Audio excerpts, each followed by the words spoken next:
안녕하세요. 박재 팀장입니다. 기쁜 아가 소식 축하드립니다. 태아보험을 알아보고 계실 예비 아빠 엄마분들께 태아보험의 핵심 내용을 쉽게 안내 드려 볼게요. 이후 실제 설계한 영상들도 보시게 될 텐데요. 제 설계한 영상에는 유독 누락된 보험금을 추가로 지급받았거나 청구관리의 실제 사례가 많습니다. 보상관리를 잘해드린다고 말로만 하지 않고 실제 도움이 필요할 때 처음부터 끝까지 함께 하고 있다는 걸 증명드립니다. 7년차 태아보험 전문 설계사이자 유튜브상의 수많은 설계사 중 보험 대리점협회의 엄격한 자격 기준에 3년 연속 통과한 우수인증 설계사의 가이드 영상이니 믿고 따라와 주세요. 상담 요청 시 다른 설계사와 연결되어 당황하시는 일도 없습니다. 모두 제가 직접 상담해드리고 가입과 청구 관리도 꼼꼼히 챙겨드립니다. 수년간의 보상관리 노하우가 축적된 태아보험 총정리 영상 시작하겠습니다. 본 광고는 광고 심의 기준을 준수하였으며 유효기간은 심의일로부터 1년입니다. 임신 중에 뱃속의 아가를 위해 준비하는 보험을 태아보험이라고 합니다. 정식 명칭은 어린이 종합보험과 실손 의료비 보험입니다. 두 가지로 가입하시는 거고요. 아가들이 혹시 아파서 병원 치료를 받게 될 때 발생하는 의료비를 지원합니다. 태아보험은 출산 예정일이 나오면 바로 가입하실 수 있고요.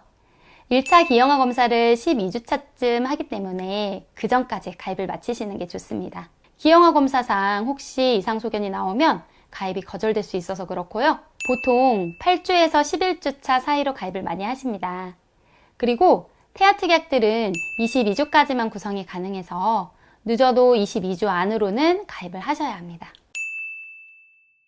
만기는 보통 30세 만기 또는 30세와 100세를 혼합한 만기로 준비를 하십니다. 예비 부모님들과 상담을 할 때 만기 부분을 많이 고민하시는데요. 만기 선택 시 가장 고려해야 하는 부분은 바로 보험료 납입이 얼마까지 가능한가입니다. 만기별로 권장드리는 설계안의 보험료는 출생 후 보험료 기준으로 30세 만기 어린이 종합보험은 월 4만원 초반이고 여기에 같이 가입하시게 될 실손까지 포함하면 7만원대 초반이고요. 30세와 100세의 혼합형 만기는 출생 후 10만원 선에 실손까지 포함하면 13만원대 정도입니다.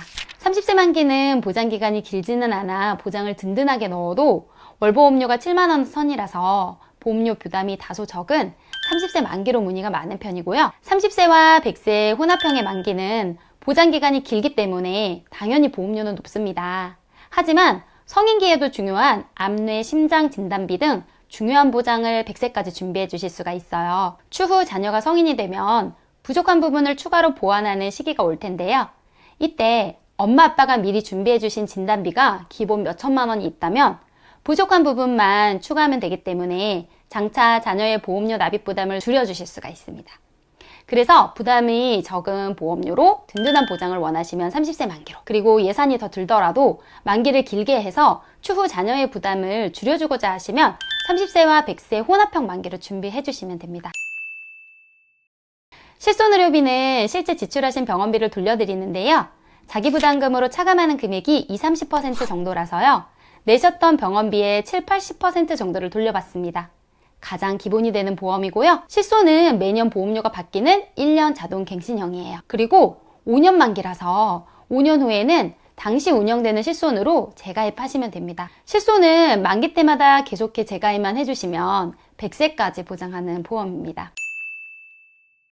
실손은 자기부담금이 있어서 병원비를 다 커버할 수는 없어요. 그런데 어린이 종합보험에서 실손 보상 외에 추가로 입원비, 수술비, 진단비 등을 지급하기 때문에 실손 보상에 부족한 부분을 어느 정도 보완하실 수 있습니다. 어린이 종합보험은 특약이 300개가 넘는데요. 3년 연속 우수인증 설계사로서 추천드리는 필수 특약과 비추천하는 불필요 특약들을 설명드릴게요. 특약을 구성하는 기준은 두 가지인데요. 첫째, 경제적으로 부담이 큰 위험을 보장하는 특약으로 준비를 하시고요. 둘째, 발생 빈도가 높은 위험을 보상하는 특약으로 준비를 하시면 됩니다. 필수 특약부터 4가지로 안내해 드릴게요. 첫 번째 필수 특약은 입원비, 수술비 특약입니다. 앞서 안내해 드렸듯이 실손보험은 자기부담금이 있어 병원비를 모두 커버할 수는 없어요. 이때 어린이 종합보험의 입원비, 수술비 특약에서 추가로 지급을 받게 되면 부족한 부분을 어느 정도 채우실 수가 있습니다. 특히 질병 입원 일당이 중요한데요. 아가들은 장염이나 폐렴에 걸려 입원을 하게 되면 면역이 약해 보통 상급병실 1인실에 입원을 하는데요. 1인실은 건강보험 적용이 안 되기 때문에 병실료가 없습니다. 아가의 입원 수속을 하시다가 높은 1인실 병실료에 놀라서 이 부분 보상이 되는지 문의를 많이 하시는데요. 당연히 실손에서 보상됩니다. 하지만 1인실은 자기부담금이 50%로 높고 하루 최대 10만 원까지만 보상이 되다 보니 실손만으로는 커버가 안 됩니다. 하루 병실료가 30만 원인 1인실에 3일 입원을 했다면 병실료만 90만 원이 나오는데요. 실손에서는 이 중 30만 원이 보상됩니다. 나머지 금액이 부담이 크죠.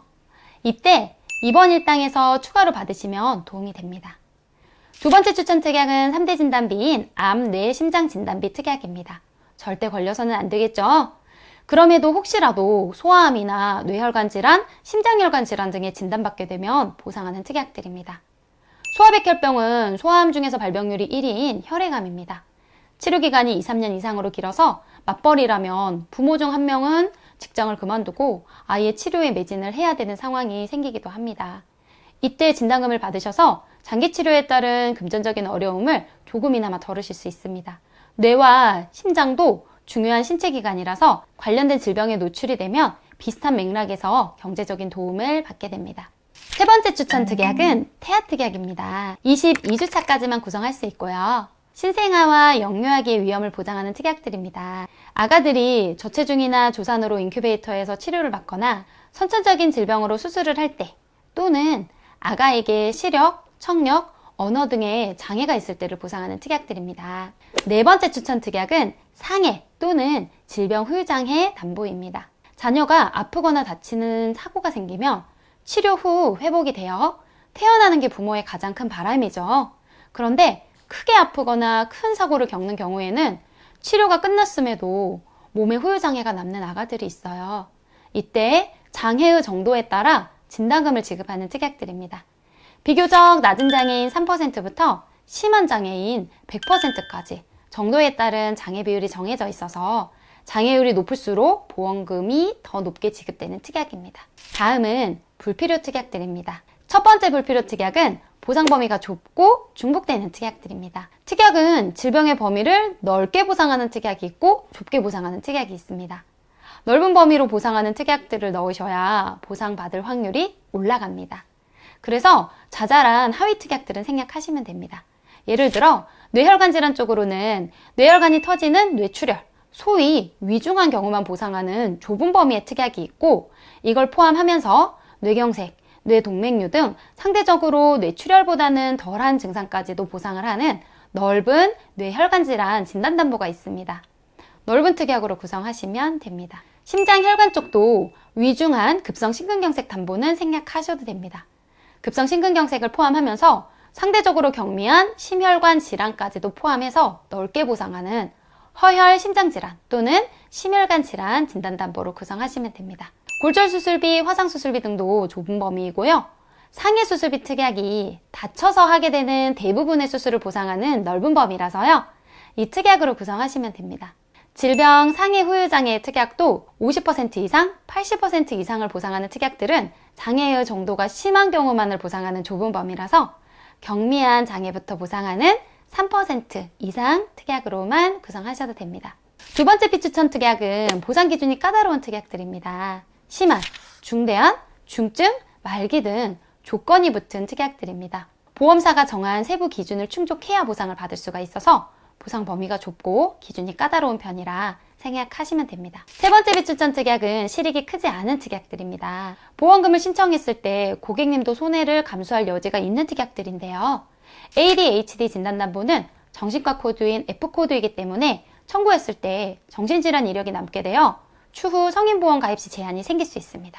그리고 유괴납치, 미성년 성폭력, 학교폭력 피해 등의 특약들입니다. 이러한 범죄에 노출되었을 때 진행 과정은 쉽지 않습니다. 잊고 싶은 사건인데 경찰서나 검찰 등 여러 기관을 전전하며 괴로운 기억을 떠올려가며 제출 서류를 준비해야 하고 피해 사실을 본인이 입증을 해야 하기 때문에 현실적으로 매우 괴롭고 힘든 부분이라서 추천드리지 않습니다. 보험은 가입하시기 전에 보장받는 사람의 건강 상태를 보험사에 알리셔야 해요. 이걸 고지 의무라고 하고요. 태아보험에서는 간단히 두 가지만 확인을 합니다. 이것을 간편고지라고 하고요. 먼저 산모님이 5년 내에 10대 질병으로 의료행위를 받았는지를 확인하고요. 임신성 고혈압, 임신성 당뇨 등도 고지 대상입니다. 다음은 태아의 건강 상태를 확인합니다. 아직 출생 전이라서 기형아 검사상 이상 여부 등을 확인합니다. 아가보험인데 엄마 건강 상태를 왜 묻는지 궁금해하시는 분들이 계시는데요. 출생 전까지는 엄마와 탯줄로 연결이 되어 있어서 엄마의 영향을 받는 시기라서 그렇습니다. 그리고 고지사항에 해당되는 부분이 있다고 해서 무조건 보험 가입이 안 되는 건 아닙니다. 보험사의 심사 결과에 따라 가입 가능 여부가 결정이 되니 우선 심사를 받아보시길 권장드립니다. 보험 만기 중 30세 만기는 계약 전환 제도를 활용할 수 있습니다. 최초에 30세 만기로 준비한 보장을 만기가 되기 전에 보험사에 연락을 받고 80세에서 100세까지 연장해 갈 수 있다는 내용입니다. 모든 특약을 다 100세로 전환해 가져갈 수는 없지만 성인기에도 중요한 암, 뇌, 심장 등 3대 진단비나 후유장애, 수술비 등 중요한 특약들은 연장해 갈 수가 있어요. 단, 가입 당시에 가입한 특약과 넣으셨던 한도까지만 전환이 가능합니다. 질병 이력 있어도 전환 가능하고요. 보험료는 30세 기준으로 다시 납입하시는 재계약 개념이에요. 영세가 아닌 30세 기준 보험료로 산정되기에 최초 계약 때보다 보험료가 오르기는 합니다. 그런데 자녀가 30세가 되는 2050년대의 30세 기준이 아닌 가입 시점인 2020년대의 30세 기준으로 보험료를 적용하기 때문에 30년 동안의 물가 상승률은 반영하지 않습니다. 이 같은 장점이 있지만 계약 전환 제도가 무조건 정답이다라는 것은 아니고요. 계약 전환 시점에 새로 알아보시게 되는 성인보험의 조건과 기존 걸 연장해 가시는 것 중 어떤 게 더 유리한지 검토해 보신 후 결정할 수 있는 하나의 선택지 정도로 생각하시면 됩니다. 요즘에는 유튜브상에 태아보험 영상들이 참 많죠. 담당자 선택에 고민이 되실 텐데요. 보상관리를 꼼꼼히 챙겨드리는 담당자를 선택하셔야 완벽한 준비가 됩니다. 똑같은 설계안이라도 담당 설계사가 누구인지에 따라 받을 수 있는 보험금이 달라질 수 있거든요. 예비 엄마 아빠분들께서 약관 등 보상에 대한 세부 기준을 다 아시기가 쉽지는 않습니다. 그래서 담당자의 경험과 역량이 중요합니다.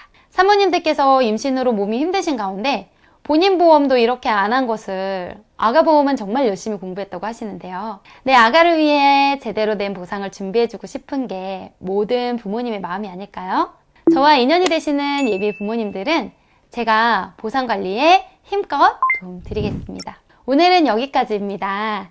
이 외에도 궁금하시거나 설계안을 통한 상담이 필요하시거나 책임있는 보상관리까지 원하시는 분들은 제 번호나 영상 화면 하단에 고정 댓글 링크로 문의해주세요. 꼼꼼하게 안내 드리겠습니다.